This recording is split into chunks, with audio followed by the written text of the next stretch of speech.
안녕하세요. 본 동영상에서는 Simple and Scalable Predictive Uncertainty Estimation Using Deep Ensemble이라는 논문을 리뷰하겠습니다. 유립스 2017에 나온 논문이며 Deep Ensemble이라는 방법을 제안한 논문으로 생각해 주시면 될 것 같습니다. 본 동영상의 목차는 다음과 같습니다. 먼저 인트로덕션입니다. 먼저 Uncertainty Estimation입니다. 본 논문은 불확실성을 예측하는 것을 이제 앙상블을 통해서 하는 딥 앙상블이라는 방법을 제시한 논문입니다. 신경망이 발전함에 따라서 딥러닝은 다양한 분야에서 높은 정확도를 기록했습니다. 그러나 예측 불확실성, predictive uncertainty에 대한 측정이 잘 되고 있지 않습니다. confidence는 모델이 특정 클래스에 대해서 몇 %의 확률로 예측을 했는지, 소프트맥스에서 그 해당 클래스에 대한 확률값이 얼마인지를 나타내는 지표인데, 최신 딥러닝 모델들은 대부분 과한 컨피던스를 보이는 경향이 있습니다. 모델이 예측을 잘못했는데 만약 높은 컨피던스를 내뱉었다면 이는 부적절하기 때문에 모델이 스스로 적절한 불확실성을 표현하는 것이 굉장히 중요합니다. 또한 만약 학습에 없었던 새로운 클래스가 인퍼런스 혹은 테스트 단계에서 등장했을 때 이를 out of distribution data라고 일반적으로 표현하는데, 이에 대한 불확실성을 모델이 스스로 표현할 필요가 있습니다. 일반적으로는 이러한 불확실성을 표현하기 위해 본 적 없던 클래스에 대해서는 예측 분포가 최대한 유니폼 분포가 되도록, 즉 엔트로피가 최대화되도록 만들어야 합니다. 예를 들어서 특정 종양을 판단하는 모델이 컨피던스에 대해서 이제 만약에 컨피던스를 제대로 예측한다면 60%의 확률로 이 모델이 이걸 예측했다면 컨피던스를 0.6으로 내야 이상적일 것입니다. 하지만 현재 나오는 고성능 모델들은 악성 종양으로 이를 판단했다면 대부분 악성에 대해 1.0을 보이는 예측 분포를 반환합니다. 그리고 클래스가 없는 그러한 예시를 한 가지만 더 들어보자면, 개와 고양이를 예측하도록 학습된 클래시파이어가 호랑이에 대한 것을 이제 받는다면 개와 고양이 모두에 대해서 0.5를 내뱉은 이제 혼란스러움을 이렇게 보여주는 것이 가장 이상적으로 out of distribution을 대처하는 것일 것입니다. 모델이 이러한 uncertainty를 표현하도록 하기 위해서 지금까지는 베이지안 기반 모델들이 많이 사용되었습니다. 베이지안 뉴럴 네트워크는 파라미터를 이제 기존에는 포인트 이스티메이터로, 그러니까 특정 디터미니스틱한 값으로 나타내는 것과 달리 이를 확률 분포로 가정을 한 후에 예측에 대해서 predictive distribution을 계산하게 됩니다. 이러한 베이지안 방법들은 uncertainty를 확률과 평균과 분산을 통해서 uncertainty를 추정할 수 있지만 적용이 어렵고 계산 복잡도가 높다는 단점이 있습니다. 베이지안 방법을 통해서 uncertainty estimation을 하는 가장 대표적인 예시로 MC 드롭아웃으로 알려져 있는 몬테카를로 드롭아웃이 있습니다. MC 드롭아웃은 인퍼런스 과정에서 일반적으로 드롭아웃을 사용하지 않고 예측을 하는 것과 달리 드롭아웃을 킨 상태로 여러 번 반복을 한 후에 이를 평균과 분산을 계산하는 데 사용한 후에 아래와 같은 그래프로 표현합니다. 보시면 여기 이제 실선으로 이루어진 것은 학습 데이터고, 옆에 이제 분산이 표현된 것은 테스트 과정에서 처음 보는 데이터인데, 학습에서 본 데이터와 가까이 있는 것들은 분산이 굉장히 적은, uncertainty가 적은 것을 표현하는 것을 확인할 수 있고, 여기서 멀어질수록 분산이 넓어지는, 즉 불확실성이 크다는 것을 이렇게 그래프로 표현할 수 있게 됩니다.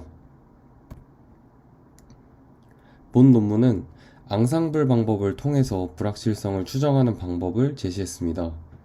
앙상블은 여러 가지 모델을 같이 사용함으로써 보통 성능을 높이는 데 주로 사용이 됐었는데, 예측 성능을 높였던 기존과 달리 본 논문에서는 uncertainty를 추정하는 데도 앙상블이 효과가 있다는 것을 증명했습니다. 저자들은 이에 필요한 조건들을 학습의 적절한 스코어링 룰을 이용해야 한다는 것을 첫 번째로, 두 번째로 adversarial training을 함께 사용하는 것을 두 번째 조건으로 제시했습니다. 따라서 본 논문의 노벨티는 베이지안 방법에 비해 제한된 딥 앙상블 방법이 훨씬 적용이 쉽고 학습 과정에서 적은 수정만이 필요한 것을 첫 번째 노벨티로, 두 번째는 분산 처리에 적합함으로 이제 딥 뉴럴 네트워크 자체가 적합하기 때문에 라지 스케일 트레이닝에 사용 가능한 것으로 생각하시면 되겠습니다. 이제 딥 앙상블에 대한 설명을 해드리겠습니다. 먼저 문제 정의와 간단한 요약을 보여드리겠습니다. 학습에는 학습용 데이터셋 D가 N개의 IID 데이터 포인트로 이루어졌다고 가정합니다. 분류 문제에 대해서는 레이블이 K개가 존재하다고 가정을 하고, 회귀 문제에 대해서는 레이블이 실수로 이루어졌다고 가정하겠습니다. 인풋 피처가 주어졌을 때 이 예측 분포를 P세타 y 기분 x로 표현을 하고 이를 뉴럴 네트워크로 사용한다고 하겠습니다. 본 논문에서 제안한 방법은 아래 세 가지로 요약할 수 있습니다. 첫 번째는 학습 기준으로 적절한 스코어링 룰을 사용하는 것. 두 번째는 예측 분포를 스무딩하기 위해 어드버서리얼 트레이닝을 사용하는 것. 세 번째는 앙상블의 M개의 모델을 사용하는 것입니다. 첫 번째로 프로퍼 스코어링 룰에 대해 설명하겠습니다. 논문에서 얘기하는 스코어링 룰은 그 모델이 예측 불확실성을 판단하는 척도로 얘기하고 있습니다. P세타로 이루어진 모델에 대해 뉴메리컬 스코어를 계산해 학습 과정에서 더 나은 캘리브레이티드 프레딕션을 계산하도록 만드는 것입니다. 캘리브레이티드 프레딕션은 이제 예측 당시에 앞서 말씀드린 것처럼 0.6으로 모델이 확신을 하면 그 컨피던스를 0.6으로 내는 것처럼 이제 언설턴티를 잘 표현하는 그런 프레딕션으로 생각을 하시면 될 것 같습니다. 일반적으로 뉴럴 네트워크 학습에 사용되는 스코어는 크로스 엔트로피나 RMSE, 루트민 스퀘어 에러 등이 있습니다. 본 논문에서는 스코어를 P세타와 y,x의 함수인 s로 표현했습니다. 여기서 expected scoring rule은 Q라는 확률 분포, 실제 데이터가 만들어지는 확률 분포인 Q에 대한 expectation인 이제 SPQ로 이렇게 표현을 하게 됩니다. 계산을 하게 됩니다. 이때 proper scoring rule이란 P와 Q가 동일한 분포를 가질 때만 여기서 표현하는 이 부등식에서 등식이 성립하는 이제 그것이 필요 충분 조건인 스코어를 얘기합니다. 따라서 이제 로스 함수를 이렇게 마이너스 스코어링 룰 이렇게 손실 함수로 사용하여 학습한다면 불확실성을 잘 추론하도록 학습하게 될 것입니다. 논문에서는 이미 기존에 존재하는 많은 뉴럴 네트워크의 로스가 프로퍼 스코어링 룰이라고 설명합니다. 대표적으로 라이클리후드를 최대화시키는 이 로그 P세타 같은 경우 프로퍼 스코어링 룰로 볼 수 있는데, 이는 깁스 이니퀄리티로 인해서 이러한 부등식이 만족하기 때문입니다. 또한 소프트맥스 크로스 엔트로피 또 프로퍼 스코어링 룰이고 레이블을 원핫 벡터로 놓고 예측값과 민스퀘어 로스를 구하는 이 브라이얼 스코어라고 불리는 방식도 프로퍼 스코어링 룰로 알려져 있습니다. 따라서 저자들은 클래시피케이션에 대해서는 이 기존 방식을 사용을 하고 회귀의 경우에만 기존 방식과 다른 스코어링 룰을 제안합니다. 일반적으로 회귀에서는 민스퀘어 에러를 로스 펑션으로 사용하게 됩니다. 그러나 여기서는 본 논문에서는 뉴럴 네트워크의 마지막을 단순히 확률을 리그레션을 하는 함수가 아닌 가우시안 분포의 평균과 분산 두 개를 계산하도록 설계합니다.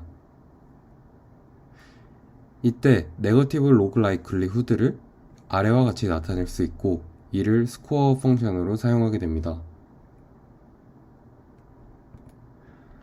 다음은 논문에서 사용한 adversarial 트레이닝에 대해 설명하겠습니다.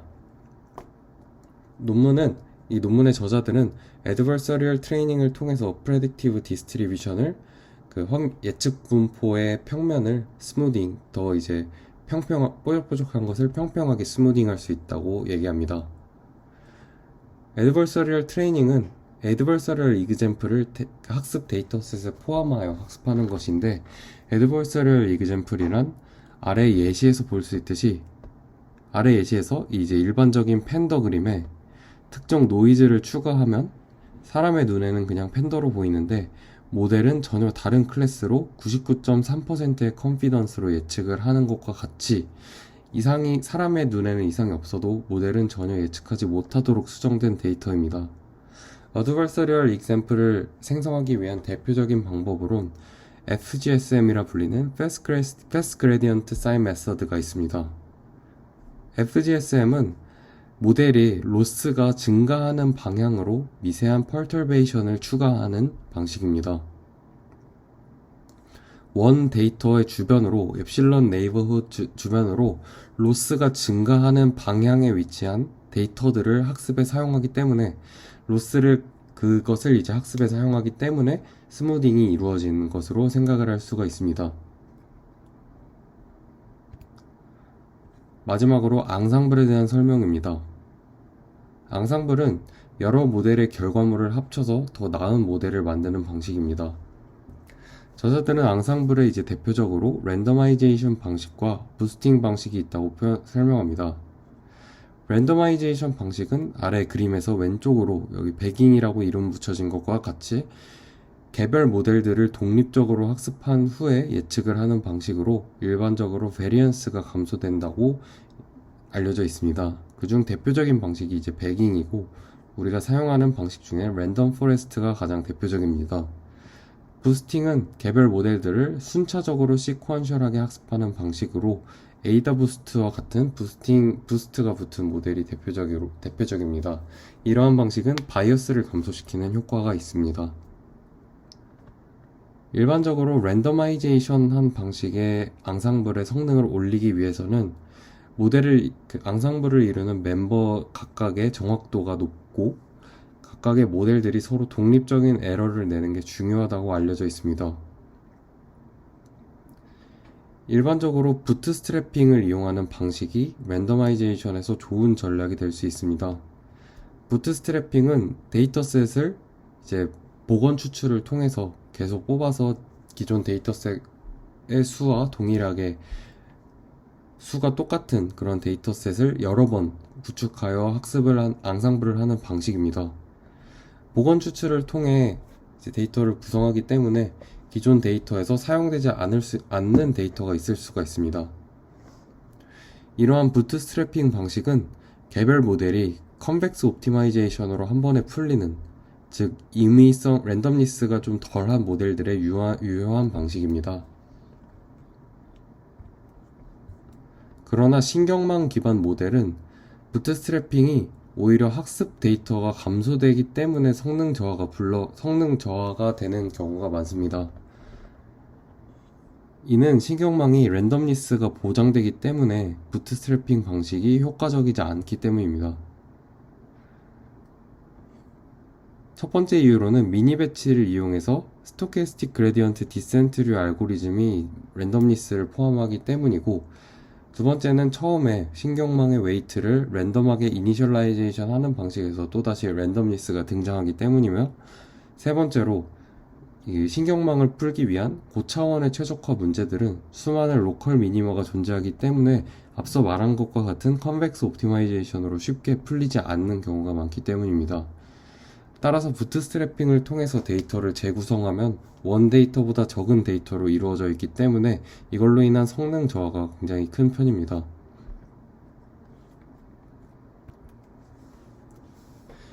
이제 앞서 설명드렸던 세 가지 방식이 적용된 제한된 딥 앙상블 방식의 수도코드입니다. 먼저 프로퍼 스코어링 룰을 설정하고 앙상블 멤버 M에 대해서 위 수도코드에서 4번에서 6번까지의 과정을 n번 반복하게 됩니다. 이것을 간단하게 요약을 드리면 4번에서 6번을 간단하게 요약드리면 각 데이터에 대해서 FGSM을 통해서 먼저 adversarial example을 생성을 하고 그 후에 원 데이터와 이 adversarial example을 모두 이용해서 로스를 계산하고 학습하는 adversarial training을 진행하게 됩니다. 이제 논문의 실험 결과를 설명드리겠습니다. 먼저 이밸류에이션에 사용된 매트릭과 익스페리먼트 실험 환경을 설명드리겠습니다. 회귀와 분류 모두 네거티브 로그 라이클리후드를 사용합니다. 앞서 말씀드린 것처럼 클래시피케이션은 기존의 방식을 사용을 했고, 리그레션에서는 평균과 분산을 예측하는 식을 짠 후 그 가우시안 분포의 네거티브 로그 라이클리후드를 계산하도록 했습니다.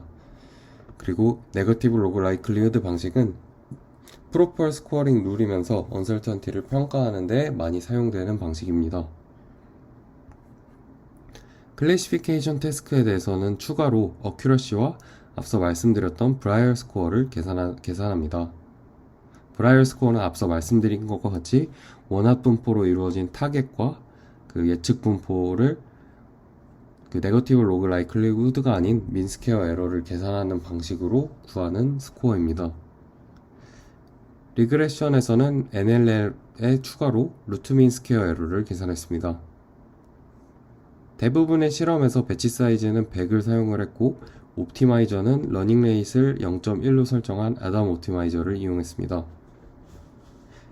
FGSM에서는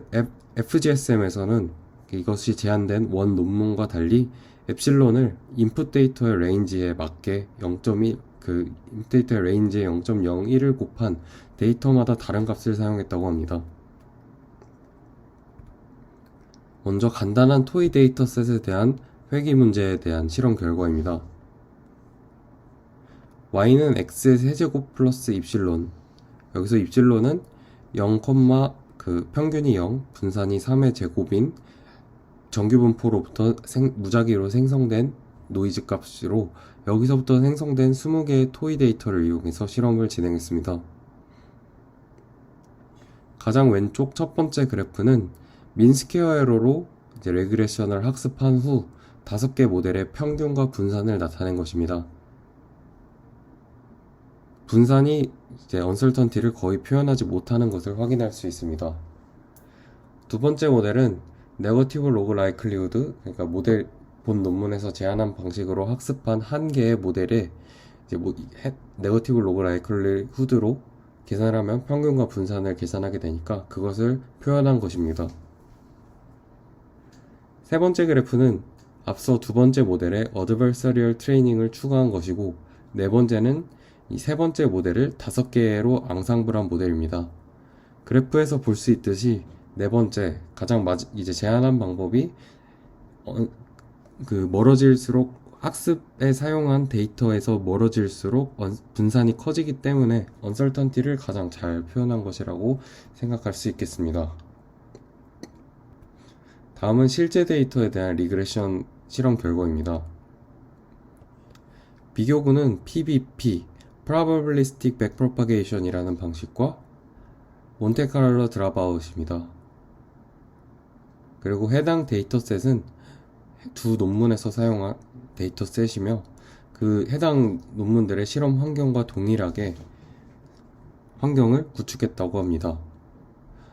실험에서 사용한 네트워크 구조는 한 개의 레이어 렐루 액티베이션 층으로 이루어진 뉴럴 네트워크를 사용하였으며 40획폭을 학습했다고 합니다. 실험 결과 대부분 기존의 방법과 견줄만 하거나 더 높은 성능을 보였는데, 특히 네거티브 로그 라이클리후드를 사용했을 때가 가장 제안한 방법이 좋은 성능을 보였다고 합니다. 다음은 엠니스트와 SVHN 데이터에 대한 클래시피케이션 실험 결과입니다. 엠니스트에서는 멀티레이어 퍼셉트론을, SVHN은 VGG넷과 비슷한 유사한 스타일의 컨볼루션 뉴럴 네트워크를 이용을 했고, 비교군으로는 이 그래프에서 연두색으로 있는 MC 드랍아웃과 비교를 했습니다.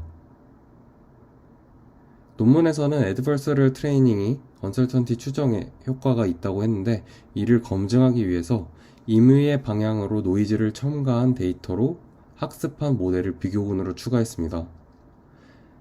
애드버서리얼 익sem플은 이 원래 모델이 로스가 증가하는 방향에 있는 데이터, 그 방향으로 조금 치우쳐진 데이터가 데이터가 adversarial example인데 그 방향이 아니라 그냥 랜덤한 방향으로 데이터를 이동한 데이터라고 생각을 하시면 되겠습니다. 왼쪽 실험 결과를 보면 제안한 방식, adversarial training과 앙상블을 이용한 방식, 가장 밑에 있는 파란색 그래프로 가장 좋은 성능을 보인 것을 확인할 수 있었습니다.